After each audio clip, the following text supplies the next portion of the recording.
logement, c'est un point de départ essentiel pour développer une qualité de vie épanouissante. Il remplit des fonctions sociales et individuelles indispensables pour s'épanouir et faire partie intégrante de la société.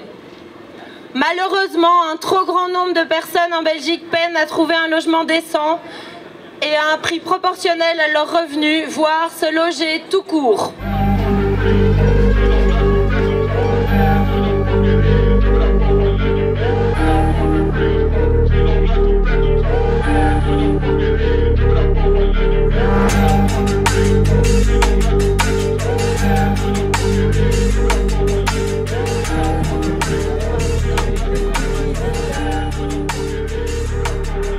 Depuis un an, l'État belge criminalise les personnes qui sont obligées de squatter.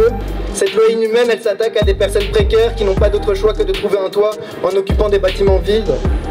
Comment justifier de criminaliser les personnes qui mettent elles-mêmes en application le droit au logement, un droit fondamental? À Bruxelles, on a aussi vu des expulsions illégales. Comment une commune peut-elle se permettre de ne pas respecter la loi? Comment peut-elle justifier ces violences? Il est inacceptable que des représentants politiques se croient au-dessus des lois. Si une partie de la population de Bruxelles est obligée de squatter, c'est aussi à cause de la politique migratoire raciste de l'État belge.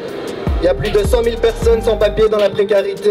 Une politique de logement juste, c'est d'abord la régularisation de toutes les personnes sans papier. Nous vous demandons de venir nous soutenir le mercredi 3 avril à 8 h du matin.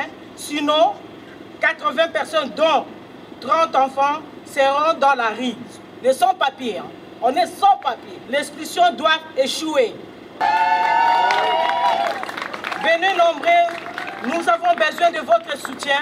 Je vous remercie.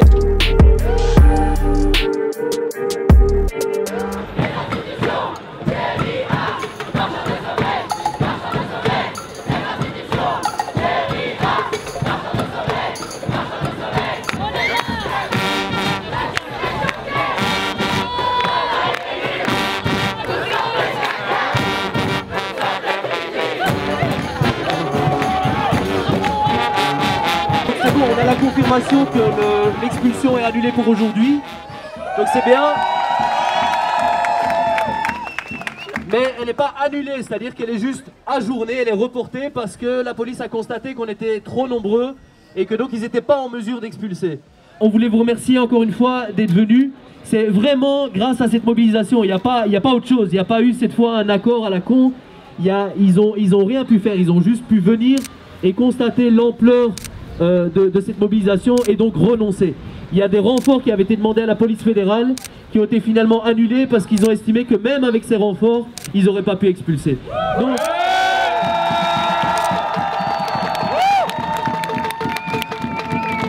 on peut être amené à devoir vous mobiliser dans un temps très court et en urgence à tout moment. Donc je pense qu'il faut continuer à marteler le même message, c'est-à-dire on en a marre de ces expulsions, qu'elles n'ont aucun sens, qu'on ne met pas des gens à la rue pour créer de l'hébergement. Dès que la menace se profile de nouveau à l'horizon, on fait appel à vous, vous venez et on leur renvoie le même message et on leur renverra systématiquement tant qu'ils continueront d'essayer.